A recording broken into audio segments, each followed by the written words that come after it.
Olá, sejam todos muito bem-vindos a esse bate-papo sobre traumas de infância que repercutem, que reverberam na vida adulta. Sim, às vezes você pode nem saber, mas isso acontece. Eu converso com Thelma Abrão, que é neurocientista especialista em traumas na infância, sobre esse assunto. Thelma, seja muito bem-vinda. Obrigada por você estar aqui. Eu que agradeço. Um prazer enorme. Eu queria começar esse bate-papo, Thelma, com uma frase tua, que eu peguei das tuas redes sociais. O trauma de uma geração é a herança das próximas. Aí você continua que a dor não desaparece, ela transforma no silêncio, no medo, na rigidez ou na repetição. A gente está falando de um trauma que é perpetuado, que o pai passa para o filho porque ele recebeu do avô achando que era o certo. Exatamente. O que a gente precisa saber sobre esse assunto, Thelma? Na verdade, quando a gente pensa em ter um filho, a nossa prioridade deveria ser se reeducar para melhor educar. Por quê? Essa repetição de padrões, que é natural, a gente aprende com os nossos pais e leva isso para a nossa vida, ele é muito positivo, né? Porque ele também te inspira, também traz coisas boas, também traz exemplos positivos, exemplos de resiliência, de força, de superação. O problema é quando lá na sua infância, você, por exemplo, foi educado na base do medo, na base da agressividade, na base do abuso físico, emocional e muitas vezes até da negligência, do abandono. E você cresce achando que tudo bem, né? Que você começa a normalizar tudo aquilo e não percebe os impactos negativos dessa infância na sua adolescência, na sua vida adulta, nos seus relacionamentos, seja com amigo, ou um relacionamento amoroso e até mesmo com você mesmo. A forma com que você se olha, a forma com que você olha para o mundo. E o grande problema acontece quando você se torna mãe ou se torna pai. Porque essas dores que você ficava ali muitas vezes jogando para baixo de um tapete, elas vão aparecer. Porque essa criança nasce como se tivesse um espelho. E ela te mostra, né, as suas dificuldades, seus desafios para lidar com as suas próprias emoções, a dificuldade de lidar com as frustrações, às vezes aquele sentimento de baixa autoestima, de eu não sou bom o suficiente. Então você começa a se deparar com tudo isso, porque você quer ensinar para o seu filho um caminho positivo, amoroso, e muitas vezes você não consegue, porque você está preso nas suas próprias dores emocionais. Ou seja, os pais querem o melhor para o filho. Todo pai, né, salvo raras exceções, eles querem o melhor. A mãe está tentando ser o melhor, mas ela talvez não entenda que tem um passo adiante, né? Que é se curar. Porque para a gente ter disponibilidade emocional para se conectar com alguém, a gente precisa estar presente dentro de nós mesmos, muitas vezes se entendendo, se acolhendo, se perdoando, né? Se abraçando quando erra, por exemplo. Quando pais e mães estão vivendo uma dor emocional, seja porque estão enfrentando problemas pessoais, problemas na carreira ou o que seja, a gente não está disponível emocionalmente. Então tem muitas mães, principalmente, que estão ali presentes com os filhos, mas totalmente desconectadas emocionalmente. E a criança, ela precisa de conexão emocional para se abastecer. Porque a presença física por si só não preenche. Então essa mãe pode estar ali, às vezes tá cuidando do filho, tá dando comida, tá dando banho, mas ela não brinca com essa criança, ela não olha nos olhos, ela não abraça, ela não beija, ela não percebe as necessidades emocionais dessa criança. Isso também causa dor. Por quê? Porque a gente nasce, nosso cérebro, principalmente na infância, que está em pleno desenvolvimento, nós temos uma grande necessidade de nos vincular a uma figura de segurança. E quem é essa primeira figura de segurança? É a mãe, ou é o pai, ou é alguém que vai cuidar dessa criança, manter ela viva. A gente precisa de um adulto cuidador para manter a nossa sobrevivência quando a gente nasce, porque nós somos dependentes. A gente não nasce falando, nem andando, né? Então, muitas vezes, essa indisponibilidade emocional causada pelos traumas de infância, porque muitas vezes essa mãe também não recebeu afeto, ela também não sabe como é ser amada, ela também não sabe como é acolher uma criança que está chorando. Então, ela começa a enfrentar tantos desafios e acaba trazendo muita dor. Eu até tenho um livro que se chama A Dor da Maternidade, que eu falo também sobre as sensações que uma mãe pode sentir, que muitas vezes nem ela mesma compreende. E a importância da gente revisitar a nossa infância para poder ressignificar tudo aquilo que aconteceu ali e aprender a fazer diferente. Quais são os sinais na vida adulta que chegam muitas vezes ao teu consultório, as pessoas que passaram por traumas na infância, que você consegue detectar? Que tipo de adulto se torna uma criança que foi vítima de abusos, de negligência e que tem inúmeros traumas? São tantas possibilidades, né? O ser humano, eu falo que a gente é tão complexo. As causas de tudo é muito multifatorial. Vou te dar um exemplo. Se você, de repente, teve 3 filhos, mesmo pai, mesma mãe, mesmo ambiente, cada um vai viver aquela experiência de um jeito. Cada um vai contar aquela história de um jeito. Porque não é sobre o que aconteceu com você. É como você interpretou aquilo que te aconteceu. Você falando agora, eu lembrei de uma série, veio à minha mente, o This Is Us. This Is Us. 3 filhos, uma mãe e um pai, tentando dar o seu melhor, muitas vezes, cada um com uma realidade diferente, porque um deles veio por meio de adoção, e cada um enxerga, né, a vida de uma forma bem diferente mesmo. E nas famílias em geral é assim, né? E é normal que seja assim, porque isso envolve genética, isso envolve personalidade, envolve as experiências que cada um vai tendo na escola ou com os amigos. Uma pessoa que tem dificuldade de se vincular num relacionamento amoroso, isso acontece muito. Eu mesma tinha. Eu sempre sabotava as minhas relações. Eu tinha muito medo de casar, porque na infância eu via meu pai e minha mãe brigando o tempo inteiro. Então eu falava, credo, eu não vou casar. Porque eu fiz uma leitura marcada por um momento pontual, que eram as brigas. Casamento é isso, nossa, Deus me livre. Eu não conseguia enxergar além, mas eu era só uma criança. Só que daí eu cresci repetindo isso pra mim mesmo. Então foi muitos anos até que eu pudesse falar, não, peraí, eu não preciso repetir essa história, né? Eu posso fazer diferente. Então, o que mais? Tem depressão, pessoas que têm depressão, ansiedade, obesidade. Você sabia que tudo isso pode ser causado por traumas de infância? O mecanismo de defesa fica mais ágil, né? Quando você é educado na base do medo, acho que é uma coisa que eu preciso voltar um passinho para explicar para quem ainda não sabe, que é o seguinte. Quando a gente fala em trauma, dá a impressão que, nossa, trauma é algo trágico, algo terrível. E claro, também é, né? Vamos supor um evento pontual. Um incêndio, um acidente de carro, uma morte, né? Isso você vive isso na tua infância, é um momento pontual, aconteceu uma vez e traumatizou a pessoa, às vezes para o resto da vida. Porém, eu falo que existe o trauma invisível, que é o quê? Uma criança que é ignorada pelos pais, aquela criança que quando erra, o pai e a mãe ignora, tratamento de silêncio, vou te punir, você, né? Ou aquela criança que é educada sempre na base do medo, da ameaça. Se você não fizer isso, eu vou chamar o homem do saco. Se você não fizer aquilo, você vai apanhar. Se você não fizer isso, eu vou te dar para sua avó. Esse tipo de ameaças. O que isso faz? Deixa o sistema nervoso da criança em estado de alerta, de luta ou fuga.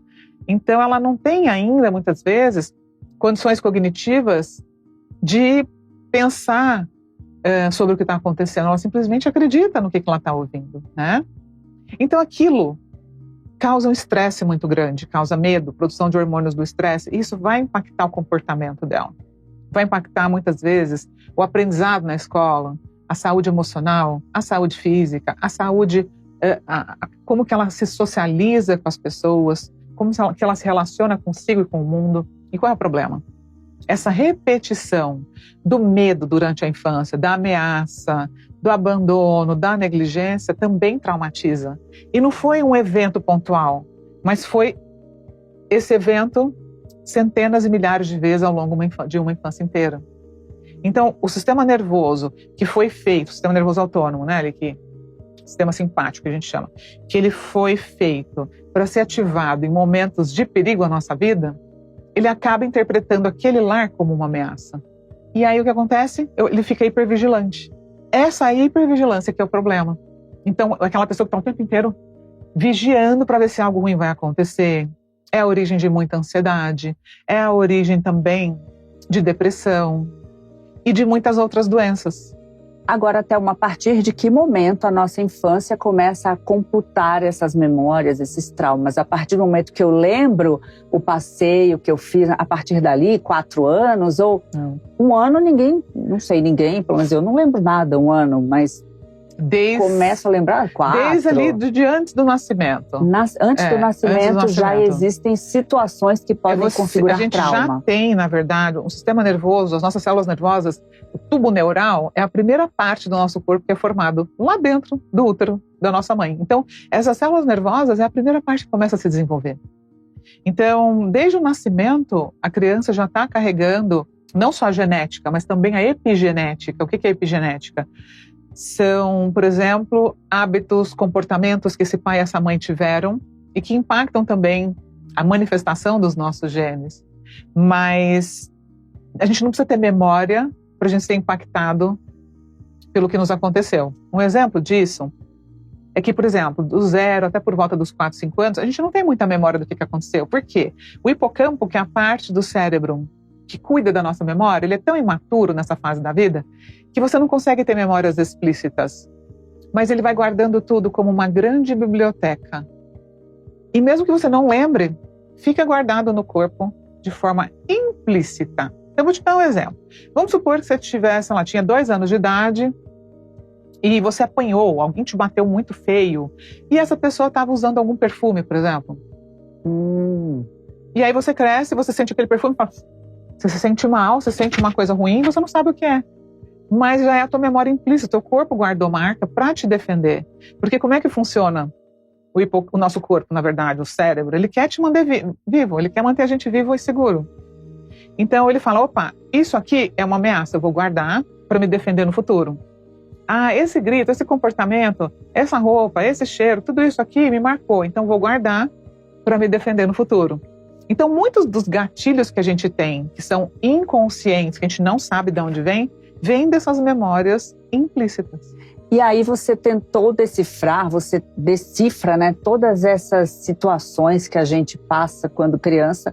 Nesse livro aqui, Educar é um ato de amor, mas também é ciência, com teste, inclusive, de trauma, estresse, o que a neurociência revela sobre como a infância impacta a vida adulta. Leitura fundamental para pais, para mães e para quem quer se conhecer, acima de tudo, né, Thelma? Eu falo que nem todo mundo teve filhos, mas todo mundo teve infância, né? E o que aconteceu na infância não fica na infância. Na verdade, nesse livro eu conto como surgiu a abordagem neuroconsciente, né, que foi criada por mim, baseada em anos de estudos. Eu sou da área da saúde e todos esses anos fazendo pesquisas, estudando e também sendo mãe na prática, né, e orientando aí milhares de pais, nasceu esse livro para que os pais possam compreender a importância do papel deles na vida dos seus filhos. Porque muita gente acha, que nada, é só criança, tem que bater, tem que não sei o quê. Tem uma frase que é assim, até hoje, apanhei e até hoje tô viva aqui, tô ótima. Não tá ótima não, pausa. É que a gente daria para ficar muitas horas falando sobre isso. Muitas mesmo, de verdade, porque são muitas camadas que precisam ser compreendidas, mas as pessoas limitam o abuso a apanhar. As pessoas acham, eu não apanhei, então tá tudo bem. Ou outra, eu apanhei e sobrevivi, e tá tudo bem. Não é assim que funciona. Se você foi criado numa casa onde você apanhava todo dia, não tá tudo bem. Claro que você sobreviveu, claro que você teve que ser forte, claro que você teve que fazer um monte de coisa para criar resiliências e hoje talvez ser uma pessoa extremamente bem-sucedida. Mas quando você era uma criança, você queria ter confiado nos seus pais. Você queria ter se sentido seguro ao lado deles. Você queria ter sido amado por eles. Porque muitos pais falam, eu te bato porque eu te amo. Eu te bato porque eu te amo? Não, você está me batendo porque você não consegue se controlar, você não sabe lidar com as suas emoções, porque você também está traumatizado. Se a gente pudesse refazer essa fala. Você não está batendo porque você ama. É um impulso, né? Exato, você está dominado pela sua raiva, você não tem educação emocional. E para a gente ter educação emocional, ou alguém vai ter que dar para nós, ou a gente vai ter que aprender sozinho. Agora, e na fase adulta, como é que esses traumas de infância, essas negligências, essas faltas, essas lacunas se refletem nos relacionamentos mas muito de adultos? Mas muito, muito, muito. É Por mesmo? quê? A nossa capacidade de autorregulação, o que é autorregulação? É eu conseguir usar as partes racionais do meu cérebro para lidar com aquilo que eu sinto. Não é porque a gente adulto tem um cérebro maduro que a gente consegue lidar com as nossas emoções. Tanto é que está cheio de adulto impulsivo, que não tem controle de impulso, que age, né, na hora da raiva e faz muita coisa que não é legal, que se arrepende depois. Então essa capacidade de usar a razão para lidar com a emoção, ela tem que ser treinada. Igual ir na academia fazer musculação. Não é porque você tem músculo que você vai ficar sarada. Todo mundo tem músculo. Mas para você ficar sarada, você tem que hipertrofiar o seu músculo. Então é mais ou menos isso. Não é porque eu tenho um cérebro maduro que eu consigo lidar com as minhas emoções. Eu vou ter que educar isso em mim. Para aprender a frear a minha atitude na hora da raiva. Eu não consigo frear a raiva. A raiva vai vir, é uma emoção humana. Mas o que eu faço com ela na hora da raiva precisa ser uma decisão. Eu preciso entender que na hora da raiva eu não penso, que na hora da raiva eu estou agindo por instinto, que na hora da raiva eu vou ferir alguém. Então a pessoa que vem de muitos traumas, o principal ponto dela é essa grande tendência de explodir, de agredir, de se defender, né? E é normal buscar uma repetição de padrões de relacionamento que ela viu em casa? Não sei, meu namorado é igual ao meu pai, minha esposa é igual à minha mãe, dominadora ou X ou agressiva. Muito natural, na verdade. Por quê? O nosso cérebro, gente, ele está sempre buscando por segurança. E o que é mais seguro? Algo que eu conheço ou algo que eu não conheço? Então, por mais que aquele padrão seja negativo, é mais seguro para mim repetir algo que eu conheço do que algo desconhecido. Então, inconscientemente, se aquela criança, por exemplo, associou amor com dor, ela vai querer buscar relacionamentos que ela sente aquela adrenalina, aquele medo, aquela angústia, igual ela sentia na infância. A pessoa que é muito amorosa, que é muito querida, ela fala, ai, que sem graça. Ai, não quero. Mas quando a pessoa começa a tomar consciência do que está acontecendo com ela, por que ela está repetindo tantos relacionamentos abusivos ou tóxicos, que está trazendo mais dor do que amor, na verdade, ela pode ter a chance de falar, peraí, deixa eu ver o que está acontecendo. E esse deixa eu ver o que está acontecendo, Thelma, passa por terapia? Qual o primeiro passo a partir do momento que você detecta um comportamento abusivo com o filho ou uma repetição de padrão? Tem muitos caminhos, né? Mas eu falo, às vezes você vai ler um livro, às vezes você vai ler esse livro, muita gente fala, né? Thelma, eu li seu livro e, meu Deus, eu entendi muita coisa que aconteceu comigo. É que ler o livro vai trazer uma consciência. Isso já é o primeiro ponto. É o primeiro passo agora. Para você mudar padrões, você vai ter que continuar nesse caminho. Seja fazendo terapia, seja fazendo meditação para poder acalmar o seu sistema nervoso. Ginástica de alto impacto, por exemplo, aeróbico, corrida, bicicleta, já foi demonstrado em inúmeros estudos que é muito importante para a gente aprender a se autorregular, porque produz serotonina, muitos hormônios do prazer que ajudam você a se autorregular. Mudar de ambiente, muitas vezes você vai ter que mudar os amigos que você tem, você vai ter que sair das relações que você está, para poder começar a construir novas habilidades, né? Eu falei, o primeiro passo é ter consciência, mas tem um passo anterior, que é querer mudar, né? Porque eu ouço muita gente que fala assim, eu sou assim mesmo, eu sou explosivo, eu sou desse jeito, é meu jeito, Gabriela, eu nasci assim, eu cresci assim, disso. Eu tenho até um post assim. Disso, que fala assim, muita gente fala, eu sou explosivo. Que cômodo pra você, quem estiver perto, que aguente. É genético. Todo mundo na minha família é explosivo. Tem muita gente que fala isso. Então, quer dizer, se é genético, eu sou assim e acabou. Imagina, eu vou ferir todo mundo, eu vou magoar todo mundo, porque eu tenho um gene que me deixa assim e não há o que ser feito. Isso não é verdade. Porque hoje a gente já sabe, claro que a genética é importante, mas ela não é decisiva para o comportamento. O comportamento é aprendido. E assim como você aprendeu a explodir, você pode aprender a lidar com as suas emoções. E vai ter que treinar, e vai exigir esforço. E é o que você falou. Não adianta nada você não querer mudar. Eu já fui a pessoa mais explosiva da Terra. Eu já fui uma pessoa que eu tinha menos 20 de paciência. Mas conforme eu fui tomando decisões na minha vida, conforme eu casei, eu tive filho, eu tive que escolher, peraí, eu vou passar isso para os meus filhos ou eu vou me trabalhar para ser uma mãe melhor? Para quebrar esse ciclo de repetição que tanto me feriu. É uma escolha. E é uma escolha difícil, tá? Não é assim, vou querer mudar e mudei. É um exercício de disciplina muito forte, mas que também vale muito a pena. Porque a gente entende que é possível mudar em qualquer tempo da vida. O nosso cérebro tem essa capacidade. Agora, por que, né, a gente tem que esperar ficar adulto, entender que tem traumas, se na educação, por que educação emocional não é uma matéria que é dada de forma obrigatória na sala de aula para o aluno sentar e falar, vamos lá, primeiro passo, aprender a lidar com as emoções. Antes de você sair para a vida, você vai aqui na escola. Acho que antes de aprender história, geografia e muitas outras matérias, a gente deveria aprender isso. Porque você já pensou como seríamos melhor como numa sociedade em geral? Quantas coisas horríveis acontecem todos os dias porque as pessoas não sabem lidar com as próprias emoções, porque elas não sabem controlar impulso, porque elas não conseguem gerenciar a própria raiva, né? Então são casamentos destruídos, famílias destruídas, mortes, assassinatos, criminalidade, muita coisa por conta da dificuldade de autorregulação. Porque uma coisa importante da gente entender é que quando a criança vem de um ambiente muito de traumas, experiências diversas, ela tem dificuldade de se acalmar. Então, o comportamento de risco aumenta na adolescência. Por exemplo, ela não consegue se acalmar, então se torna adolescente, ela vai fazer o quê? Beber álcool, usar droga, comer em excesso também. Então ela pode, quando o álcool e a droga já favorecem o comportamento de risco.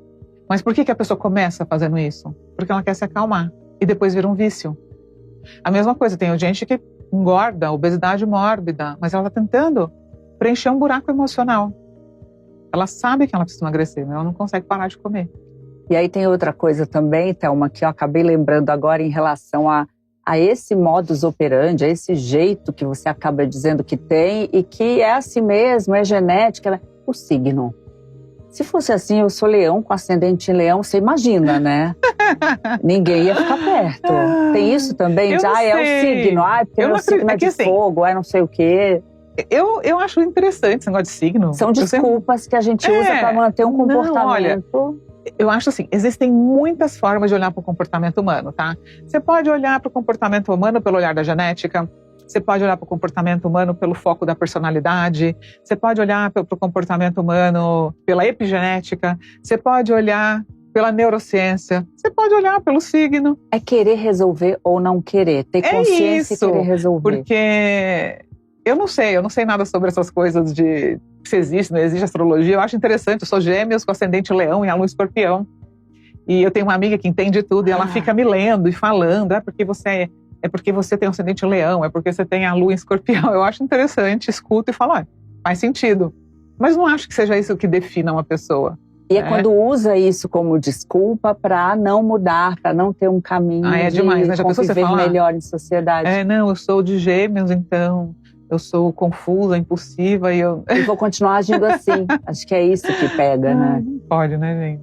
Nós somos mais do que o nosso signo, bem mais. Graças a Deus. Thelma, queria te agradecer por essa aula que você deu aqui e queria que você deixasse um recado, uma mensagem para quem, às vezes a gente está assistindo um programa e fala, nossa, é isso, eu sinto isso, eu penso isso. Como diziam antigamente na época do orelhão de ficha, tá caindo a ficha, né? Qual o recado que você dá, qual a mensagem que você dá para quem está tendo esse momento de eu tenho isso, eu preciso resolver, eu preciso mudar, eu quero um futuro melhor para meus filhos? O recado que eu tenho para dar é, se você está aqui hoje assistindo esse programa e percebeu que tem coisas para mudar, não se culpe por isso. A primeira coisa que a pessoa sente quando ela percebe que está repetindo um padrão é eu estou sendo uma mãe ruim, um pai ruim, ou meu Deus, eu estou sendo uma pessoa ruim. E isso, a culpa paralisa. A culpa te deixa num lugar assim de, eu não sou boa, às vezes até de vergonha. E não é isso. O que vai te levar a mudar é a ação, é o movimento, é a decisão, que é o contrário da culpa. Então, se acolhe e fala, tudo bem, eu errei até aqui, fazendo o melhor que eu podia com o que eu sabia.